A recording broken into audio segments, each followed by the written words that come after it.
नमस्कार, मैं हिमांशु कुमार। आप देख रहे हैं जनता जंक्शन। बिहार की सियासत में एक ऐसा दौर है जब सबसे ज्यादा बयानबाजी और सियासी कोहराम मचा हुआ है। इतने एक साथ इतने राजनीतिक घटनाक्रम और बयानबाजियां शायद चुनाव के दौरान भी नहीं हुआ होगा। आपको बता दें, एक तरफ सत्ता पक्ष विपक्ष आमने सामने है तो दूसरी तरफ एनडीए के अंदर कोहराम मचा हुआ है। लेकिन अब जेडीयू आरजेडी को लेकर ज्यादा आक्रामक हो गई है। ललन सिंह जब से जेडीयू के राष्ट्रीय अध्यक्ष बने हैं, उन्होंने अपना एजेंडा क्लियर कर दिया है, आगे की रणनीति को स्पष्ट कर दिया है। उनका मुख्य जो मुद्दा होगा वो जंगल राज बनाम शासन की सरकार होगी और इसको लेकर बकायदा उन्हें ट्वीट भी लगातार करते रहे हैं। 2 ट्वीट किया है पिछले कुछ दिनों पहले। कहा था, 18 से 25 साल के प्रिय साथियों, आपने जब से होश संभाला बिहार में शासन की सरकार है। लेकिन वो दौर 1990-2005 का था जब बिहार में जंगल राज था, लोग खौफ में रहते थे। लेकिन आज आप जिस दौर में रह रहे हैं वो शासन की सरकार है। आप इन चीजों की जानकारी अपने घर के अगल बगल के बुजुर्गों से लीजिए। और अब एक बार फिर जब वो पटना आने वाले हैं, पूरा पटना उनके स्वागत में लगा हुआ है। उनके पोस्टर से पूरा पटना पटा पड़ा है। इसी बीच एक बार फिर पटना पहुंचने से पहले ट्वीट किया और लिखा है, उम्र में बड़े लोगों से जरा पूछिएगा, शाम 6 से 7 बजे के बाद महिलाएं तो क्या पुरुष भी घर से बाहर निकलने की हिम्मत करती थी क्या? बाजार में दुकानें बंद रहती थी, अपहरण उद्योग चलाने वाली मोटी रकम वसूलते थे। डर से लाखों लोग अपनी दुकान धंधा बेचकर बिहार से पलायन कर गए। आज सुशासन है। इसके बाद अब बिहार की सियासत गर्म होने वाली है। आपको बता दें कि तेजस्वी यादव ने बकायदा सोशल मीडिया पर अब संघर्ष का ऐलान कर दिया है। तेजस्वी यादव ने ट्वीट किया है, कामयाबी की राह पर आगे बढ़ना है तो इस नाकामयाब सरकार से अपने हक के लिए लड़ना होगा। हर जीवन का वंदन हो, हर जीवन के हक और अधिकार के लिए मरते दम तक हर लड़ाई लड़ेंगे और जीतेंगे।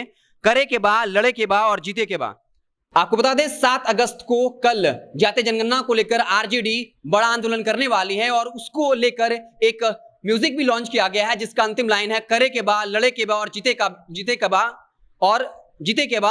और इस तरह से आरजेडी अब संघर्ष का ऐलान कर चुकी है। ललन सिंह भी अब फुल मोड में है। अब कहीं ना कहीं जेडीयू और आरजेडी आमने सामने होगी। आपको बता दें कि 7 अगस्त को जातीय जनगणना को लेकर राजद धरना प्रदर्शन कर रही है और इसका मोटो पिछड़ों और पिछड़ों वोट बैंक पर कब्जा जमाने का है। आपको बता दें कि एक वक्त के साथ आरजेडी के साथ अब सिर्फ मुस्लिम और यादव समीकरण मजबूती से रहा है। नीतीश कुमार ने कहीं ना कहीं पिछड़ों और अति पिछड़ों वोट बैंक पर कब्जा जमाया है।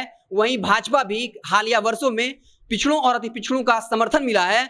लेकिन अब आरजेडी कहीं ना कहीं उस वोट बैंक पर अपना कब्जा जमाना चाहती है और इसी के तहत कल 7 अगस्त को बड़ा आंदोलन करने जा रही है। आपको बता दें कि जेडीयू ने दावा कर दिया है कि ललन सिंह जैसे ही पटना पहुंचेंगे, आरजेडी के अंदर बहुत बड़ी फूट होगी। आपको बता दें कि ललन सिंह को कहीं ना कहीं किसी पार्टी को तोड़ने और उसे अपने पाले में करने के लिए जाना जाता है। जब नीतीश कुमार काफी कमजोर हो गए थे, चिराग पासवान लगातार नीतीश कुमार के सामने चुनौती पेश कर रहे थे, तब ललन कुमार नीतीश कुमार के हनुमान बनकर उभरे और लोजपा में जिस तरीके से 5 सांसद चिराग को छोड़कर पशुपति कुमार पारस से खेमे में आ गए, इसमें ललन सिंह की बड़ी भूमिका बताई जा रही है। और एक बार फिर से जेडीयू कार्यकर्ताओं में एक आस जगी है कि ललन सिंह जब पटना पहुंचेंगे तो जिस तरीके से आरजेडी ये दावा करती रही है कि लालू प्रसाद जैसे आएंगे बिहार में कहीं ना कहीं आरजेडी की सरकार बनेगी, जेडीयू के कई विधायकों को तोड़ लिया जाएगा, बीजेपी के कई विधायकों को तोड़ लिया जाएगा। तो अब जेडीयू में कहीं ना कहीं विश्वास जगाया कि ललन सिंह फिर से कोई बड़ा काम कर जाएं। आरजेडी को अब ये कहीं ना कहीं एक तरह से धमकी डाली है कि ललन सिंह के आने के बाद आरजेडी के अंदर बहुत बड़ी फूट होगी।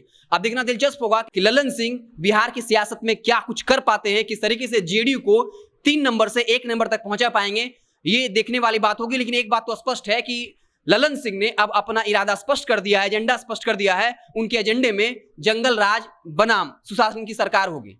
आप देखते रहे जनता जंक्शन, आपको बिहार की तमाम छोटी बड़ी खबरों से लगातार अपडेट करते रहेंगे।